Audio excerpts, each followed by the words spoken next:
The next thing we're going to talk about in Chapter 8 is exponential decay. So by the end of this lesson, you should be able to model exponential decay. So remember, an exponential function takes the form y equals a times b to the x, where a is our y-intercept and b is our growth factor.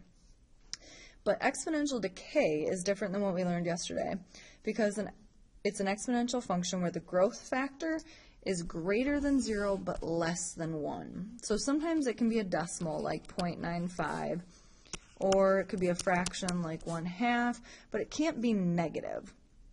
But even though it's not negative, numbers like this are meaning that something decreases over time. It gets half as big or only 95% as big.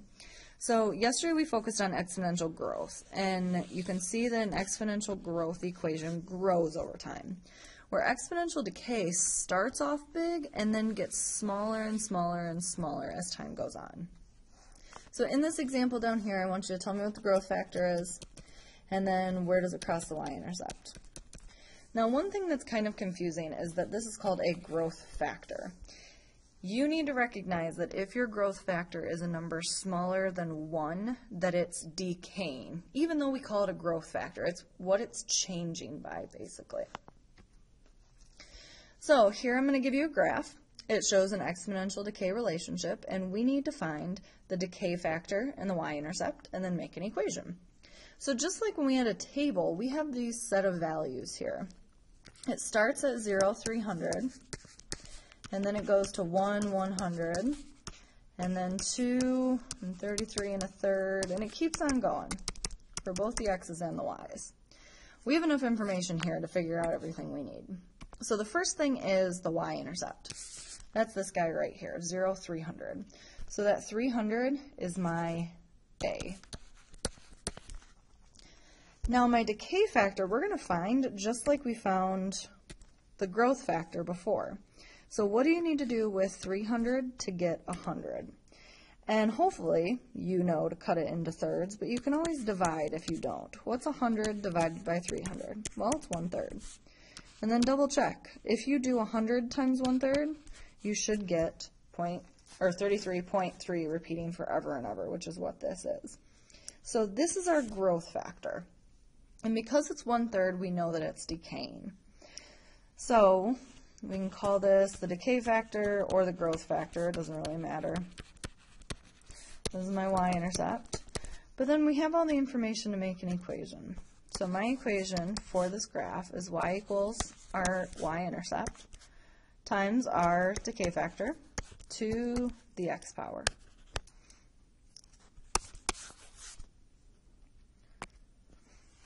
So let's say we have a flea medicine that breaks down at a rate of 20% per hour.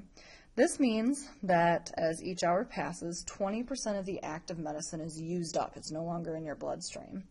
So if my initial dose is 60 milligrams, extend this table to show the amount of active medicine in an animal's blood at the end of 6 hours.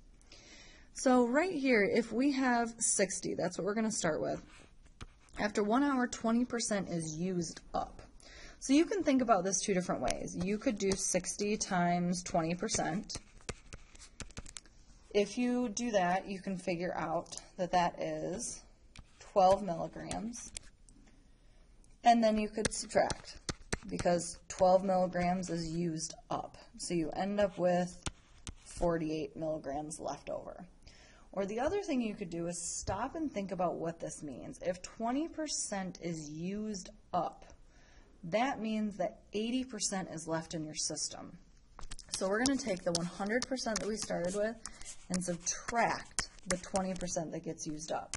So my growth factor, or my decay rate, is 80%. So when we go to multiply or go to plug it into an equation, we would use 0.8. So if you do 60 times 0.8, you get 48. And then again, if you do 48 times 0.8, you end up with 38.4 milligrams left. And we could keep on going with this table, but let's just make an equation. So my equation has to have my starting point, which was 60 milligrams. And then because 20% breaks down every hour, that means there's only 80% left, or 0.8 to the x power. And x would be the number of hours since you were given the medicine.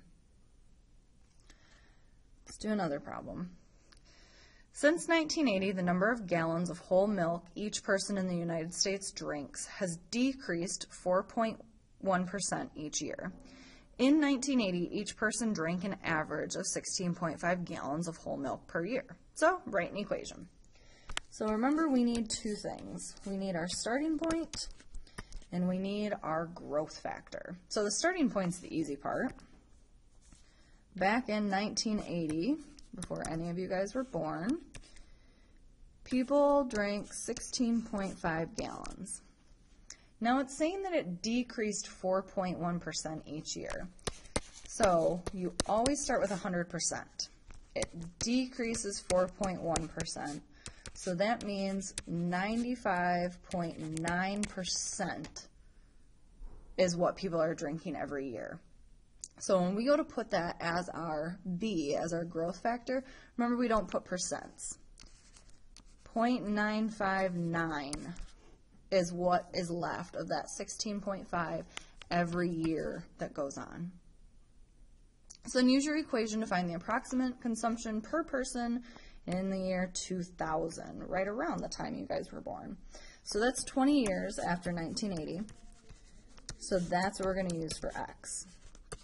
So I'll plug in 16.5, and it's gone down that 4% 20 times.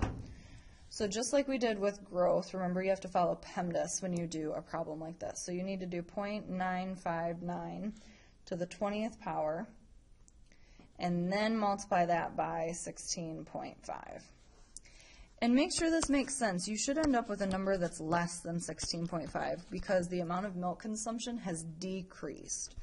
So this is only 7.14 gallons 20 years later. So then the last part is something called half-life, and this is something you talked about in your science class when you talked about nuclear fusion and fission and nuclear decay. Half-life of a substance is the time it takes for half of it to remain. So the half-life of a radioactive substance is the length of time it takes for one half of the substance to decay into another substance.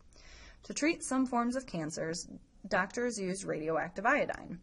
The half-life of iodine-131 is 8 days. If a patient receives 12 millicuries, how much is left 16 days later? Well, when you stop and think about this, 16 days is 2 half-lives. So each half-life is 8 days.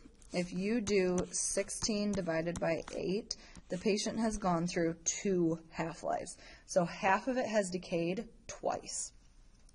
So after 1 half-life, so this is after the first 8, there are 6 millicuries left. 12 goes down to 6. And then after the second 8, so a total of 16, there's only 3 millicuries left. So let's answer this first question. How many half-lives of iodine-131 occur in 32 days? So we have 32 days, and it takes 8 days for half of it to disappear. So if you do 32 divided by 8, that means that there has been 4 half-lives. So it's decayed half 4 different times. So suppose you start with a 50 millicurie sample of iodine. How much is left after 1 half-life?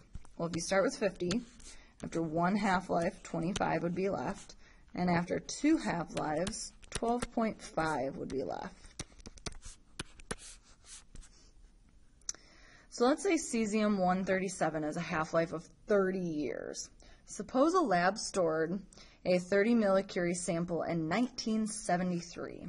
How much of the sample will be left in 2003 and then 2063?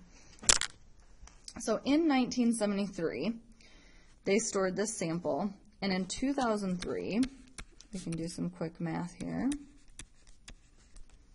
that has been 30 years. So 1 half-life. So if we start with 30 millicuries, 1 half-life has gone on, we have 15 millicuries at the end of 30 years in 2003. And then it wants us to figure it out in 2063. So again, we can do some math. This is 90 years. And that means that we've had 3 half-lives. So if you start with 30, went down to 15, there's our first one. Our next one's 7.5. And then our next one is 3.75. And this is in 2063. There's 1, 2, 3 half-lives. So we're going to do a lot more with exponential decay in class. But you should be able to model exponential decay with this problem here and answer these 4 questions. Make sure you write down any confusions that you have, and we can go over them in class tomorrow. Have a good night.